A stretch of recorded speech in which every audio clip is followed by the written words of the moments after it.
औज़ुबिल्लाहिमिनश्शैतानिर्रजीम बिस्मिल्लाहिर्रहमानिर्रहीम सुब्हान रब्बिक रब्बिल इज्जति अम्मा यसिफून वस्सलामुन अलल मुरसलीन वल्हम्दुलिल्लाहि रब्बिल आलमीन। So Allah Ta'ala ki hamd sana ke baad, dear aspirants, this is Asif Shahzad. So today our eighth lecture for the preparation of lecturer education and headmaster and headmistress.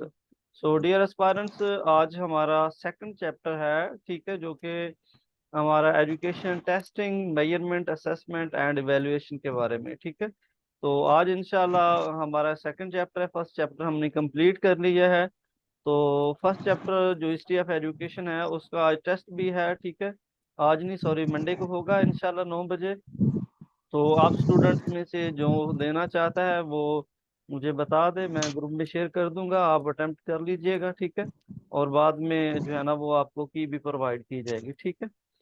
तो आइए जी हम स्टार्ट करते हैं। आज हमारा सेकंड चैप्टर है education education testing measurement assessment and evaluation, ठीक है।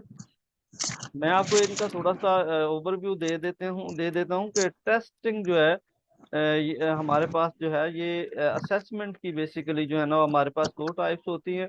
एक क्वालिटेटिव असेसमेंट आ जाती है और दूसरा क्वांटिटेटिव असेसमेंट आ जाती है, ठीक है। और हमारे पास जो क्वालिटेटिव असेसमेंट है उसमें हमारा ऑब्जर्वेशन आ जाता है, ओरल टेस्ट आ जाता है, ठीक है। या फिर इंटरव्यूज आ जाते हैं। और हमारा जो क्वालिटेटिव असेसमेंट है, सॉरी, क्वांटिटेटिव असेसमेंट, उसमें हमारा टेस्ट आ जाता है, मेजरमेंट आ जाता है, असेसमेंट आ जाता है, इवेल्युएशन आ जाता है, ये सारी चीजें इसमें आ जाती है, ठीक है। तो टेस्ट बेसिकली ये टेस्ट हमारा जो है ना वो क्वालिटेटिव भी हो सकता है, क्वांटिटेटिव, दोनों हो सकते हैं, ठीक है। यानी कि हम बच्चे से जो है ना वर्बली भी क्वेश्चन पूछ सकते हैं, उससे रिटन फॉर्म में भी क्वेश्चन पूछ सकते हैं, ठीक है। Test basically set of question होता है, ठीक है, जिसके आंसर हम जो है ना वो स्टूडेंट से कंसीडर करते हैं, स्टूडेंट से लेते हैं। तो ये हमारे पास टेस्ट होता है, ठीक है। Test is a tool which is use to measure the sample of behaviour, ठीक है। आप खुद से डेफिनेशन बना सकते हैं। Test is a tool which is use to assess the student learning outcome. हम स्टूडेंट की लर्निंग आउटकम जो है उनको असेस करने के लिए भी हम टेस्ट यूज कर सकते हैं, ठीक है। तो ये डिफरेंट जो है ना वो डेफिनेशन आप अपने माइंड से, अपनी मेंटेलिटी से यूज करके भी टेस्ट की डेफिनेशन बना सकते हैं, ठीक है। उसके बाद हमारे पास मेजरमेंट आ जाता है। मेजरमेंट जो होता है ये हमारे पास जो होता है जब हम स्टूडेंट का जो टेस्ट हमने लिया है उसको जब हम न्यूमेरिकल वैल्यू देते हैं, जब उसकी क्वांटिफिकेशन करते हैं, जब उसको नंबर्स अलॉट करते हैं, तो वो हमारे पास मेजरमेंट होती है, ठीक है। उसके बाद जनाब हमारे पास थर्ड नंबर पे असेसमेंट आ जाता है। असेसमेंट भी हमारे पास क्वालिटेटिव और क्वांटिटेटिव दोनों हो सकती हैं, ठीक है। क्योंकि इसमें हमारे पास जो नंबर्स हमने स्टूडेंट को दिए होते हैं, हमने उनको इंटरप्रेट करना होता है। इंटरप्रेट उसको इस सेंस में करना होता है, हम देखते हैं कि आया कि ये जो मैंने स्टूडेंट को 80 मार्क्स दिए हैं, कि क्या स्टूडेंट में इतनी एबिलिटी है या नहीं है, क्या स्टूडेंट इस काबिल है कि मैं उसको 80 मार्क्स दे सकूं, ठीक है। क्या स्टूडेंट की जो राइटिंग है या स्टूडेंट का जो पेपर स्टाइल है, क्या वो इस काबिल है कि मैं उसको 90% या 80% मार्क्स दे सकता हूँ। आप क्या करते हैं, जो न्यूमेरिकल वैल्यू होती है, जो मेजरमेंट होते हैं, उसको आप क्या करते हैं, इंटरप्रेट करते हैं, उसमें देखते हैं कि क्या स्टूडेंट में इतनी एबिलिटी, इतने मार्क्स लेने की एबिलिटी, पोटेंशियल एबिलिटी उसमें है या नहीं है, ठीक है। तो उसके बाद असेसमेंट आ जाता है। असेसमेंट में मैंने आपको बताया कि ये क्वालिटेटिव भी हो सकती है, क्वांटिटेटिव भी हो सकती है। हमारे पास टेस्ट भी क्वालिटेटिव होता है, क्वांटिटेटिव भी होता है। मेजरमेंट जस्ट हमारे पास, ये आपने बहुत अच्छे से इस पॉइंट को माइंड में रखना है कि मेजरमेंट जस्ट हमारे पास क्वांटिटेटिव ही होती है, क्वालिटेटिव नहीं होती। क्योंकि इसमें हम नंबर्स देते हैं, न्यूमेरिकल वैल्यू देते हैं, क्वांटिफिकेशन करते हैं स्टूडेंट की, ठीक है। तो इसमें ये हमारी क्वांटिटेटिव ही होती है, क्वालिटेटिव नहीं होती। तो असेसमेंट हमारी जो होती है वो क्वालिटेटिव भी हो सकती है और क्वांटिटेटिव भी हो सकती है। क्योंकि असेसमेंट में हम टेस्ट यूज कर सकते हैं, हम बच्चे से ओरली टेस्ट भी ले सकते हैं, उससे रिटन फॉर्म में भी ले सकते हैं, बच्चे की ऑब्जर्वेशन भी कर सकते हैं, ठीक है। बच्चे से इंटरव्यू भी ले सकते हैं। ये डिफरेंट असेसमेंट की जो है ना वो टाइप्स हैं, ठीक है। तो इसके बाद जी हमारे पास इवैल्यूएशन आ जाता है। इवैल्यूएशन में हम फाइनल जो प्रोडक्ट होती है, जो फाइनल रिजल्ट होता है, हम पास फेल इस लेवल पे करते हैं, हम ग्रेडिंग स्टूडेंट के इस लेवल पे कर रहे होते हैं, ठीक है। इसमें हमने अपनी जो हतमी राय होती है, अपना जो डिसीजन होता है, आप इसमें वर्थ वैल्यू जो है ना वो स्टूडेंट की जज करते हैं, ठीक है। आप अपनी जो अपना जो फाइनल डिसीजन है, आप डिसीजन मेकिंग करते हैं इस लेवल पे।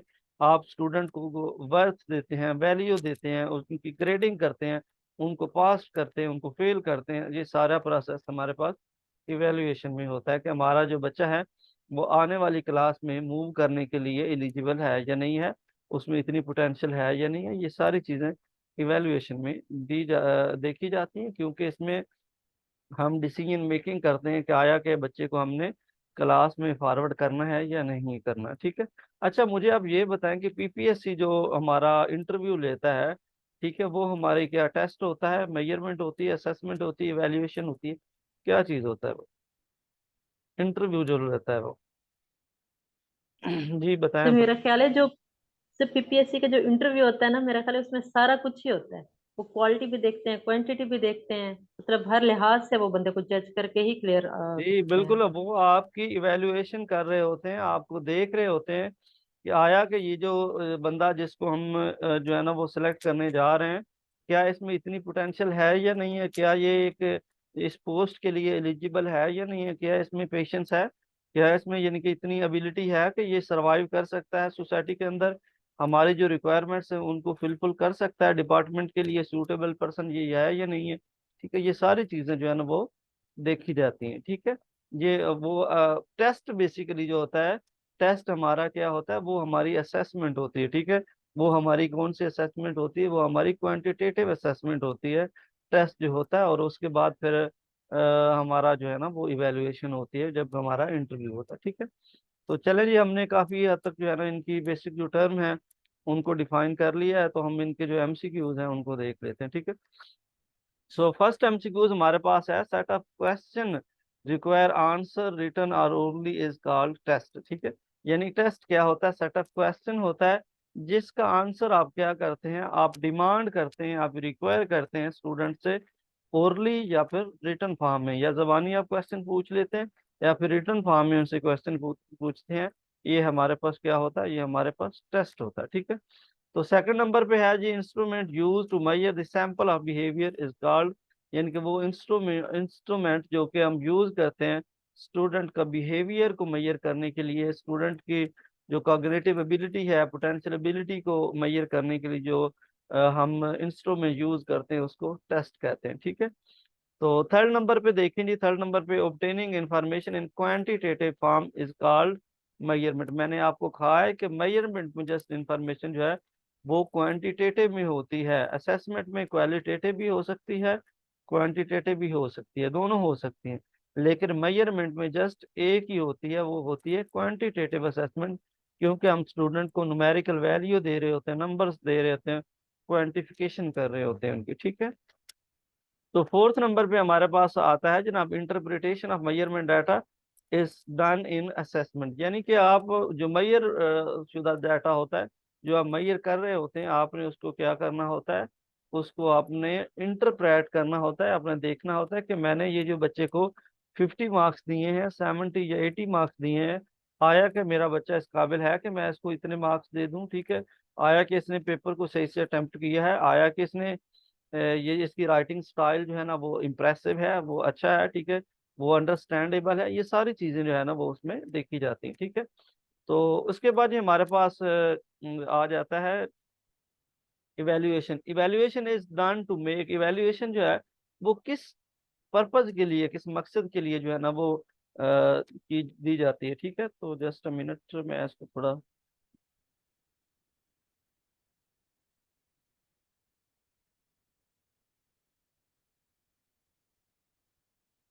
स्लाइड हमारी आगे मूव हो चुकी है।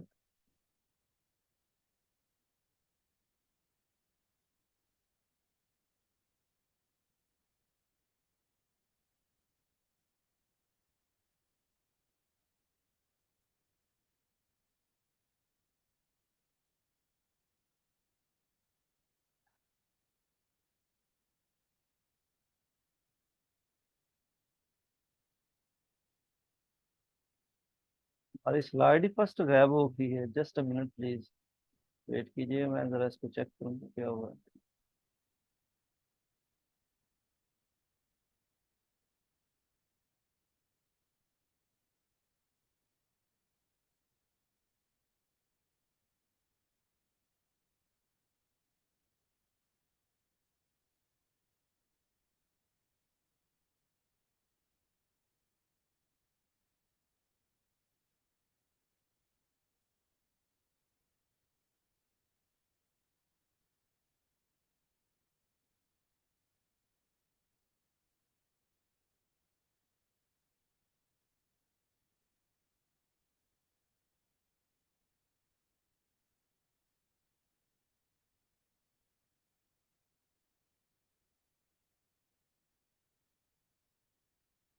चलें जी। अच्छा, हम बात कर रहे थे, ये हमारे पास थोड़ा इशू है इस स्लाइड में, अगर मैं इसको थोड़ा ठीक कर पाऊँ।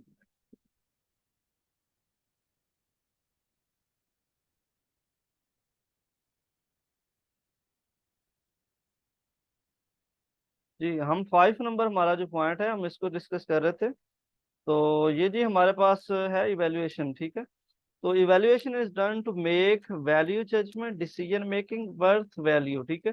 ये एक आध पॉइंट लिखा हुआ था बुक के ऊपर, लेकिन मैंने ये 3-4 पॉइंट इकट्ठे कंबाइन करके लिख दिए हैं ताकि आपको अंडरस्टैंडिंग करने के लिए इजी हो, ठीक है।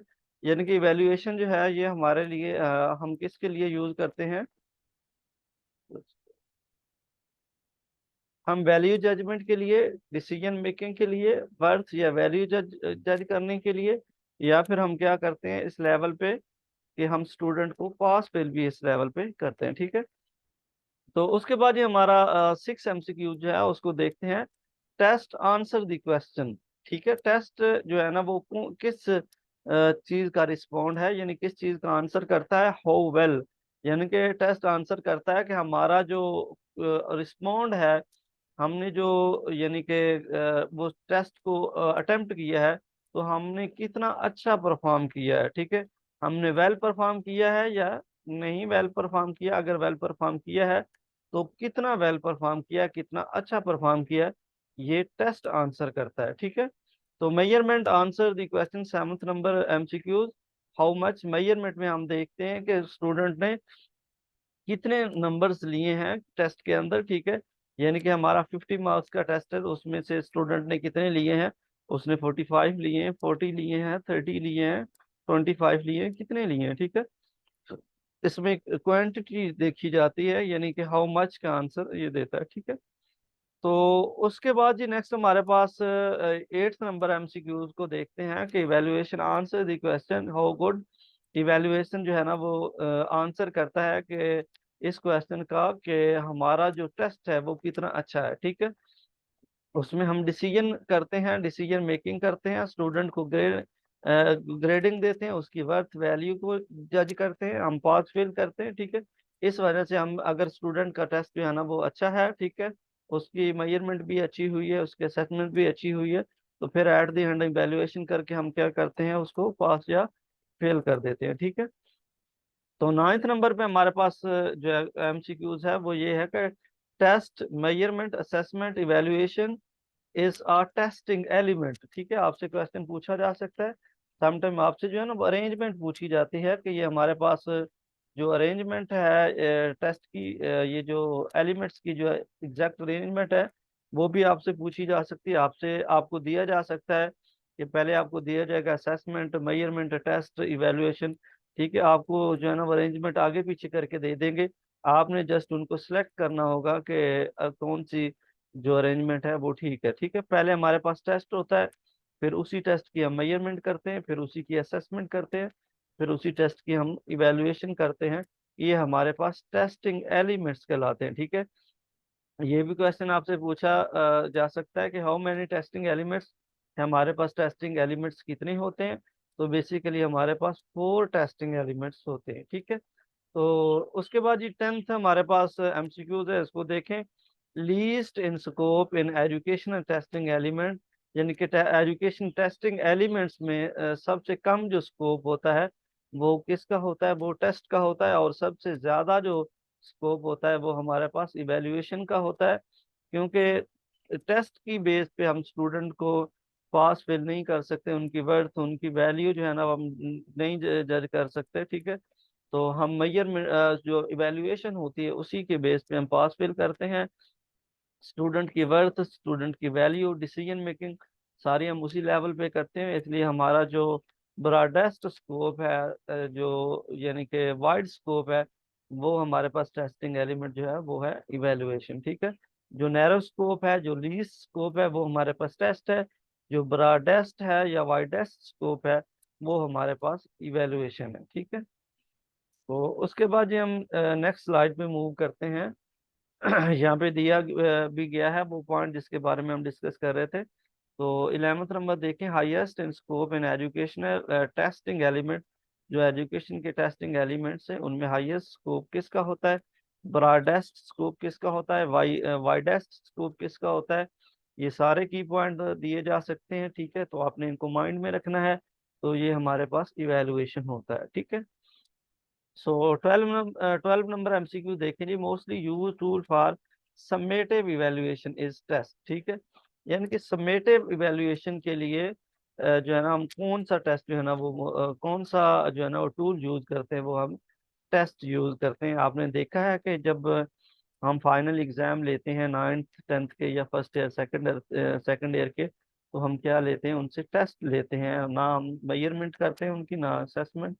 हम सबसे ज्यादा जो टूल यूज होता है वो क्या होता है, पहले हम बच्चों का टेस्ट लेते हैं, उसी की बेस पे हम मेजरमेंट करते हैं, फिर असेसमेंट करते हैं, और फिर इवेलुएशन करते हैं, ठीक है। तो नेक्स्ट जी 13 पॉइंट देखें जी, हमारे पास 13 नंबर पे assess students performance at start of instruction is called placement assessment, ठीक है। हम स्टूडेंट की परफॉर्मेंस जो है ना वो स्टार्ट ऑफ द सेशन, जब हम स्टूडेंट की परफॉर्मेंस को चेक करते हैं, मेजर करते हैं, वो हमारे पास प्लेसमेंट असेसमेंट होती है, ठीक है। फॉर एग्जांपल आप बच्चे का एडमिशन करवाने के लिए जाते हैं, तो वो जो स्कूल होता है, यूनिवर्सिटी या डिपार्टमेंट जो भी होता है, वो बच्चे का जो टेस्ट लेते हैं कि आया कि ये बच्चा जो है इसमें इतनी पोटेंशियल है कि हम इसको नेक्स्ट क्लास में बिठा सकते हैं, उसमें इतनी एबिलिटी है या नहीं है, ठीक है। तो ये प्लेसमेंट असेसमेंट होता है, ठीक है। अच्छा, यहाँ पे ना एक और क्वेश्चन जो है ना वो बहुत इंपॉर्टेंट है। प्लेसमेंट असेसमेंट जो होती है ना, ये हम स्टूडेंट के एडमिशन के लिए भी यूज़ कर सकते हैं, ठीक है। और यहाँ पे जो हमारे पास ये पीपीएससी या एफपीएससी के जो टेस्ट होते हैं, ठीक है, ये भी हमारे पास प्लेसमेंट असेसमेंट होती है, ठीक है। क्योंकि बेसिक लेवल पे आप जिसको जो है ना वो एक एडमिशन फॉर्म, आपने देखा होगा कि जब आप एप्लीकेशन सबमिट करवाते हैं, तो आपको एक एडमिशन फॉर्म जो है ना वो दिया जाता है, उसी के बेस पे आपकी प्लेसमेंट असेसमेंट होती है, ये बेसिक होती है हमारी, ठीक है। तो उसके बाद ये 14 नंबर पे देखेंगे, assess student performance during the instruction is called assessment formative assessment, ठीक है। यानी कि ड्यूरिंग द लर्निंग प्रोसेस अगर हम स्टूडेंट की असेसमेंट कर रहे हैं, तो वो फॉर्मेटिव हो सकती है और डायग्नोस्टिक भी हो सकती है, ठीक है। आप स्टूडेंट की जो लर्निंग डिसेबिलिटीज हैं, स्टूडेंट का जो अंडरस्टैंडिंग लेवल है, उसको एनालाइज करने के लिए, उनके जो ड्रॉबैक्स हैं, उनकी जो लर्निंग डिसेबिलिटीज हैं, उनको यूज करने के लिए डायग्नोस्टिक असेसमेंट जो है उनका यूज कर सकते हैं, ठीक है। डायग्नोस्टिक असेसमेंट और फॉर्मेटिव असेसमेंट जो है ना, दोनों का ड्यूरिंग द लर्निंग प्रोसेस हम यूज कर सकते हैं, ठीक है। तो नेक्स्ट ये हमारे पास 15 नंबर पे एमसीक्यू देखें, assess outcome at completing chapter on session assessment is benchmark assessment, ठीक है। अच्छा, ये हमारे पास जो बेंचमार्क असेसमेंट है, इसको पीरियोडिक असेसमेंट भी कहा जाता है, ठीक है। ये एक चैप्टर क्लोज होने के बाद, एक चैप्टर कंप्लीट होने के बाद, एक पीरियड क्लोज होने के बाद जब हम टेस्ट लेते हैं, तो वो हमारा बेंचमार्क असेसमेंट कहलाती है, ठीक है। ये हमारी कौन सी असेसमेंट होती है, बेंचमार्क असेसमेंट होती है। सब समटाइम हमारा, आपने देखा है कि जब हमारा चैप्टर कंप्लीट हो जाता है, ठीक है, तो मैं आपसे टेस्ट ले लेता हूँ, ठीक है, तो ये हमारी क्या है, बेंचमार्क असेसमेंट है, ठीक है। तो इसके बाद जी नेक्स्ट हमारा जो पॉइंट है 16 पॉइंट, उसको देखिए।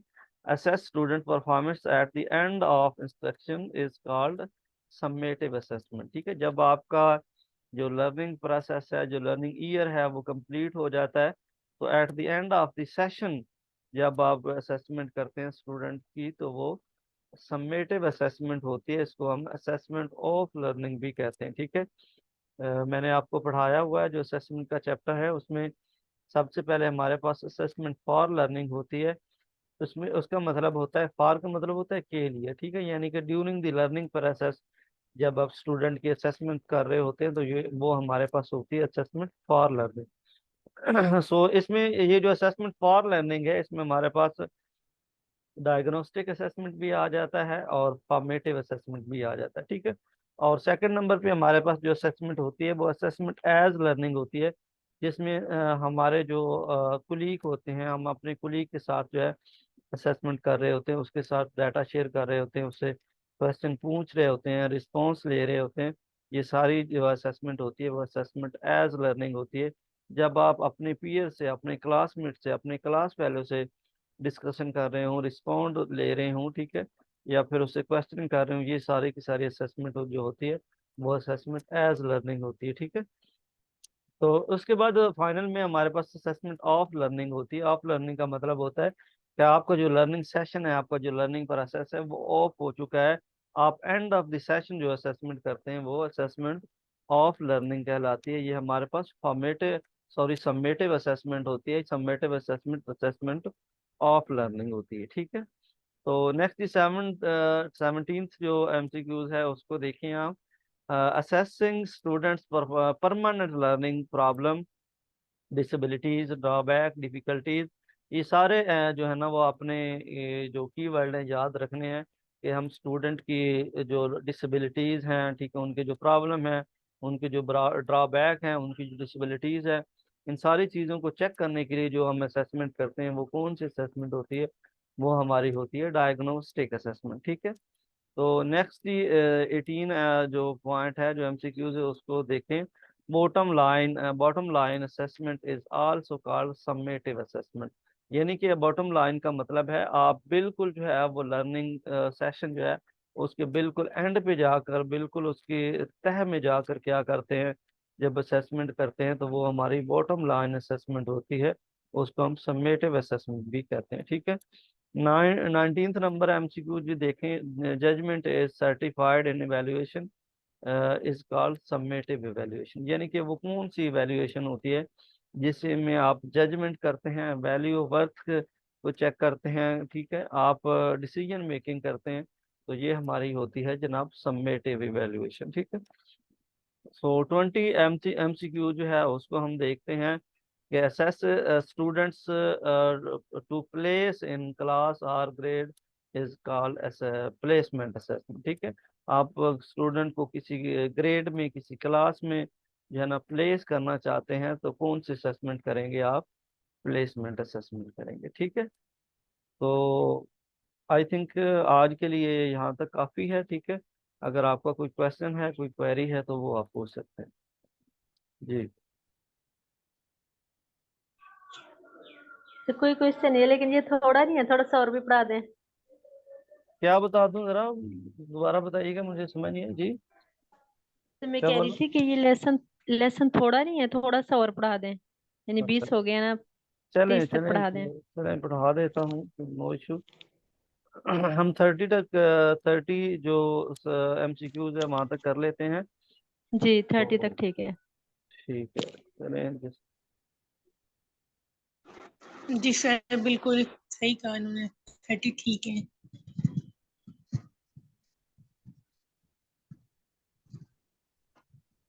असल में संडे है ना, तो संडे वाले दिन काफी काम होते हैं हर इंसान को। तो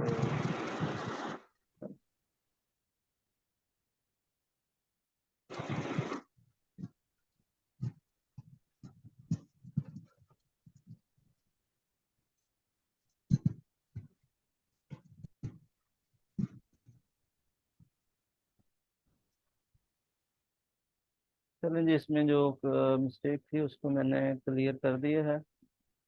तो ठीक है जी, हम कर लेते हैं। 21 एमसीक्यू देखें। Test quality measure what it claim and suppose to measure is called validity, ठीक है। अब देखें, जो बुक के अंदर है वो जस्ट एक आध वर्ड दिया होता है, ठीक है, उसके कीवर्ड नहीं दिए होते। मैंने कोशिश की है कि आपको जो साथ में कीवर्ड हैं वो भी ऐड किए जाए, ताकि एक ही स्टेटमेंट के अंदर जो है ना वो आपका एक एमसीक्यू प्रिपेयर हो जाए, ठीक है। 21 एमसीक्यूज में कहते हैं दी टेस्ट क्वालिटी, टेस्ट की वो क्वालिटी मैयर जो कि मैयर करती है व्हाट इट क्लेम, जो कि हम मैयर करना चाह रहे हैं, या सपोज टू मैयर, या जो हम मैयर करना चाहते हैं, तो ये टेस्ट की क्वालिटी क्या कहलाती है? ये टेस्ट की क्वालिटी वैलिडिटी कहलाती है, ठीक है। यानी जिस पर्पज के लिए, जिस मकसद के लिए हमने टेस्ट बनाया है, अगर अगर तो हमारा मकसद, हमारा पर्पज वो फिलफुल हो रहा है, ठीक है, उसी जो नॉर्म्स हैं, उसी जो वही जो कल्चर्स हैं, वही जो स्टैंडर्ड हैं, उनको टेस्ट अगर फॉलो कर रहा है, तो ये टेस्ट हमारा वैलिड टेस्ट होगा। इसको हम टेस्ट की ये जो क्वालिटी है इसको हम क्या कहते हैं, वैलिडिटी कहलाती है। ठीक है, चलिए जी सर। चलें जी, नेक्स्ट मूव करते हैं। नेक्स्ट हमारे पास जो है 22 MCQ, consistency and similarity in scoring of a test is called reliability. ठीक है, यानी कि कंसिस्टेंसी है या सिमिलैरिटी है स्कोरिंग में।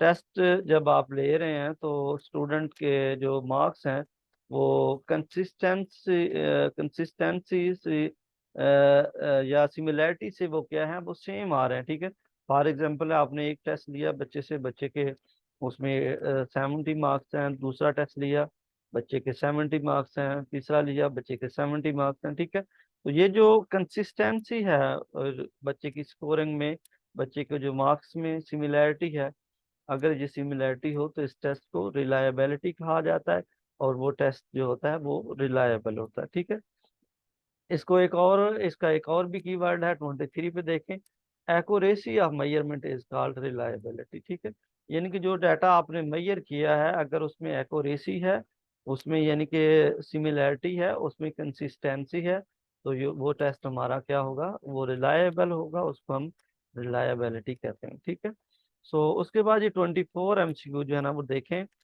Test quality that discriminate between high and low achiever is called differentiability. Just a minute, please.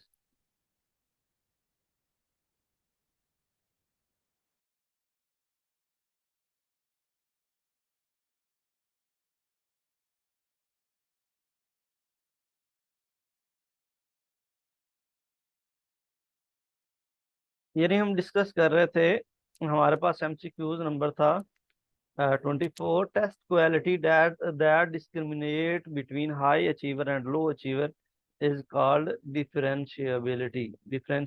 ठीक है, यानी कि वो टेस्ट जो कि हाई अचीवर और लो अचीवर में फर्क करता है वो क्या कहलाता है, वो टेस्ट की कौन सी क्वालिटी कहलाती है, वो टेस्ट डिफरेंशियबिलिटी कहलाती है। ठीक है, यानी कि वो टेस्ट की क्वालिटी को हम टेस्ट डिफरेंशियबिलिटी कहते हैं। ठीक ठीक है, उसके बाद 25 MCQ जो देखें, test quality showing ease administration low cost is called usability. ठीक है, यानी वो टेस्ट जिसकी जो है ना वो आपको कंडक्ट करने में बहुत कम एक्सपेंसेस लगे, लो कास्ट हो उसकी, आपको इजी टू एडमिनिस्ट्रेशन हो, यानी कि आप इजीली स्टूडेंट से ले सकते हैं। ठीक है, आपको मार्क्स करना जो है ना वो इजी हो, कंडक्ट करना इजी हो। ठीक है, आप किसी भी जगह पे जो है ना वो ले सकते हैं स्टूडेंट से, तो वो जो टेस्ट की क्वालिटी होती है वो यूजेबिलिटी होती है, वो यूजेबल होता है, वो प्रोडक्टिव टेस्ट भी हम उसको कहते हैं। ठीक है, तो उसके बाद हमारे पास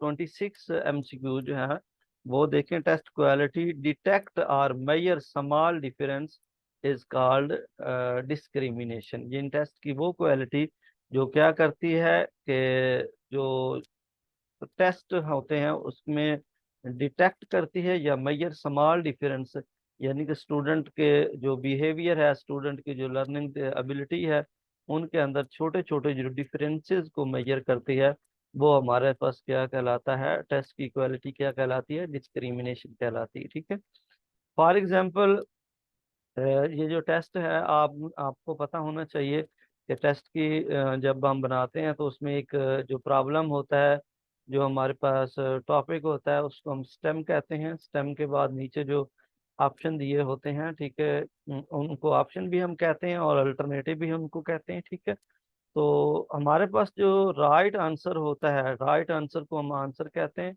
और जो रॉन्ग आंसर होता है उसको हम क्या कहते हैं, डिस्ट्रैक्टर कहते हैं, वो डिट्रैक्ट कर रहे होते हैं। ठीक है, जितना ज्यादा टेस्ट जो है ना वो रिलायबल होगा, वैलिड होगा, ठीक है, उतना ही वो जो लो अचीवर है उनको ज्यादा से ज्यादा वो अट्रैक्ट करेंगे डिस्ट्रैक्टर। ठीक है, यानी डिस्ट्रैक्टर का काम होता है कि जो लो अचीवर होते हैं उनको ज्यादा से ज्यादा जो है ना वो अपनी तरफ अट्रैक्ट करे, और जो हाई अचीवर होते हैं उनको ज्यादा अट्रैक्ट ना करे। ठीक है, क्योंकि जो कॉम्पिटेंट होता है स्टूडेंट उसने तो डिस्ट्रैक्टर के चक्कर में नहीं आना, और जिस स्टूडेंट ने पीपीएससी में तुक्के मारने हैं तो जाहिर बात है वहाँ पे डिस्ट्रैक्टर जो होते हैं वो सेम होते हैं, वो सिमिलैरिटी होती है उनके अंदर, और फिर वो उन्हीं के चक्कर में स्टूडेंट जो होते हैं ना वो नेगेटिव मार्किंग करके जो है ना वो रह जाते हैं पेपर से। ठीक है, तो आपने डिस्ट्रैक्टर के चक्कर में नहीं आना। ठीक है, तो आपने हाई अचीवर बनना है, लो अचीवर आपने नहीं बनना। ठीक है, सो 27 MCQ जो है ना उसको देखते हैं। Test use to measure person's ability future prediction is called aptitude test. ठीक है, ये जो एप्टीट्यूड टेस्ट होते हैं ये क्या करते हैं, इसमें हम जो है ना फ्यूचर प्रोडिक्शन करते हैं। स्टूडेंट की जो पर्सन की एबिलिटी है, कॉग्निटिव एबिलिटी, पोटेंशियल एबिलिटी जो है ना उनको मेजर करने के लिए जो टेस्ट हम यूज करते हैं उसको एप्टीट्यूड टेस्ट कहा जाता है। ठीक है, और इसी के साथ एक और एटीट्यूड टेस्ट होता है, उसमें हम स्टूडेंट की जो पर्सनैलिटी है, स्टूडेंट का जो बिहेवियर है, स्टूडेंट का जो एटीट्यूड है उसको हम मेजर करते हैं। ठीक है, वो हमारे पास एटीट्यूड टेस्ट होता है। ठीक है, उसके बाद जी हमारे पास 29 MCQ जो है उसको देखते हैं। Test use to measure comparison between individual person is called norm reference test. हमारे पास जो नॉर्म रेफरेंस टेस्ट होता है इसमें हम क्या करते हैं, इंडिविजुअल के दरमियान कंपैरिजन करते हैं, यानी कि एक स्टूडेंट का दूसरे स्टूडेंट के साथ कंपेयर करते हैं। एक स्टूडेंट की जो परफॉर्मेंस होती है, जो लर्निंग होती है, उसका दूसरे स्टूडेंट की परफॉर्मेंस या लर्निंग के साथ हम कंपैरिजन करते हैं। ठीक है, ये हमारे पास होता है नॉर्म रेफरेंस टेस्ट। ठीक है, और जो क्राइटेरियन रेफरेंस टेस्ट होता है इसमें हम क्या करते हैं, एक ग्रुप का दूसरा जो ग्रुप होता है उसके साथ कंपैरिजन करते हैं। ठीक है, test use to measure comparison among group of person is called criterion reference test. इसमें हम एक ग्रुप का दूसरे ग्रुप के साथ कंपैरिजन करते हैं। और ये जो क्राइटेरियन रेफरेंस टेस्ट होता है इसमें हम एक क्राइटेरिया भी सेट करते हैं कि 50 मार्क्स वाला जो है ना वो पास होगा और बाकी स्टूडेंट फेल कंसीडर किए जाएंगे। ठीक है, तो ये जी हमारे 30 MCQs हैं वो हमने कर लिए हैं। इनके हवाले से अगर कोई आपका क्वेश्चन है, कोई क्वेरी है तो वो आप पूछ लें, अदरवाइज सेशन को एंड करते हैं। जी no question, thanks so much 30 पढ़ाने का। चलें जी, थैंक यू सो मच। अपना ख्याल रखें आप। अल्लाह हाफिज़, फी अमान। अल्लाह हाफिज़।